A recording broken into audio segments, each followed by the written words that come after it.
Welcome to the Detroit Lions Morning Rounds. I'm Jimmy Liao. Let's do the injury report this Thursday before the Bears game. Kenny Golladay is an interesting case here.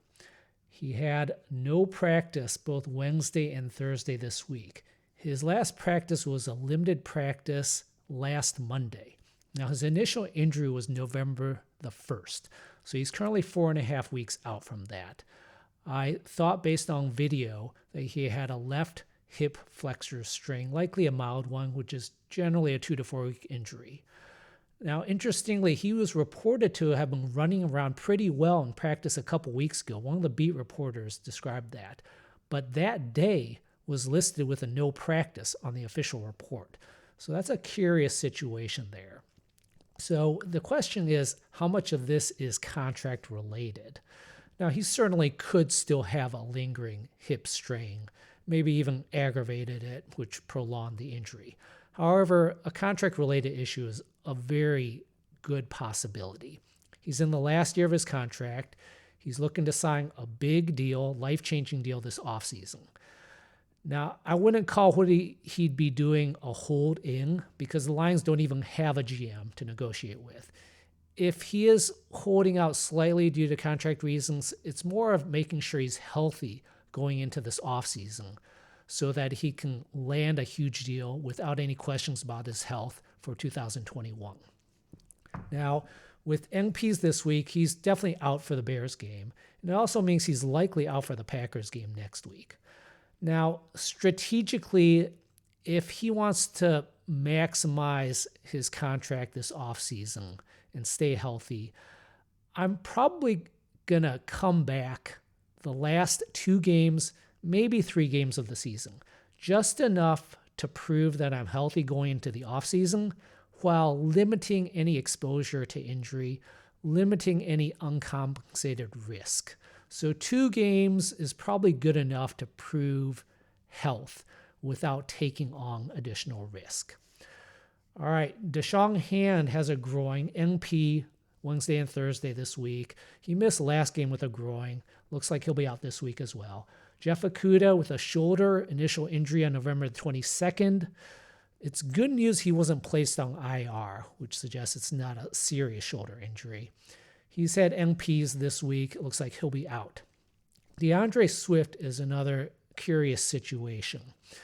His initial concussion was reported on November the 19th, which was a Thursday. It's uncertain when the concussion occurred.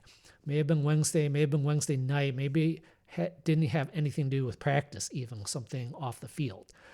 Now, last week he had LPs Tuesday and Wednesday, and another LP this Wednesday, yesterday. That was all great news. Looked like he was trending very well towards playing this weekend. However, an NP on Thursday. Also, officially, he's out of the concussion protocol, which means he's past the concussion protocol. So how does this all make sense? Now, Kyle Meinke and Dave Burkett both tweeted that Adrian Peterson says that DeAndre Swift hasn't been himself since suffering a brain injury, hasn't had the same energy level, said it's been hard to watch. So based on what AP is saying, there are concerns that there are still post-concussion symptoms going on.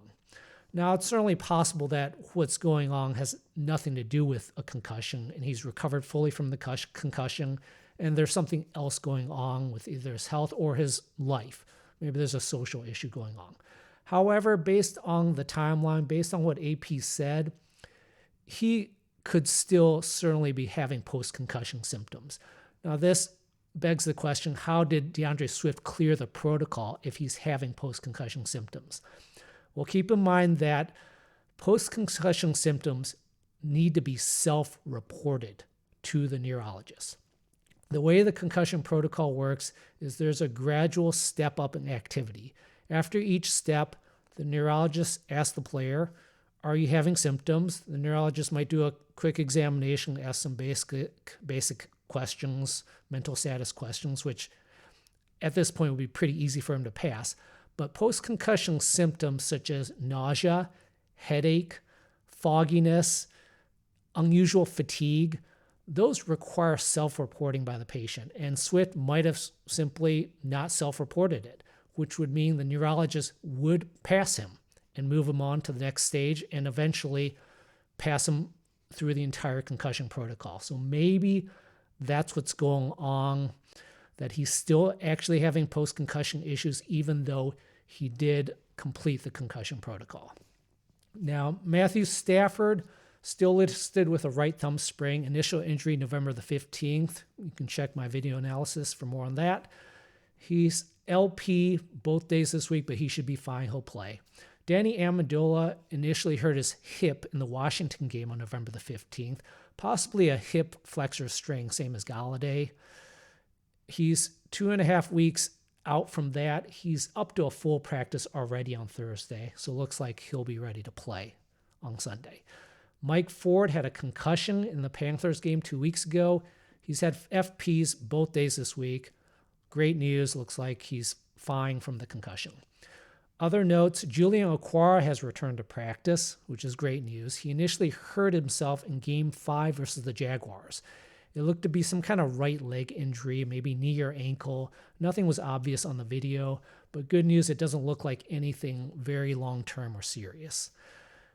Desmond Trufant has been placed on IR. He's had a hamstring injury issue all year. Initially hit her in Game 1 of the season, has had 2 re-aggravations since then, so not great with his hamstring all year. Danny Shelton also placed on IR. He had a likely MCL sprain last week. I did a video analysis of that. If it's a mild sprain, he could be back after the 3-week IR stint. If it's more severe, he could be out for the year. I think it's unlikely he has anything significantly beyond an MCL sprain, such as an ACL tear. Otherwise, we probably would have heard about it. All right, thanks for listening. Any questions or comments, leave them on the YouTube channel or Twitter at Jimmy Liao MD.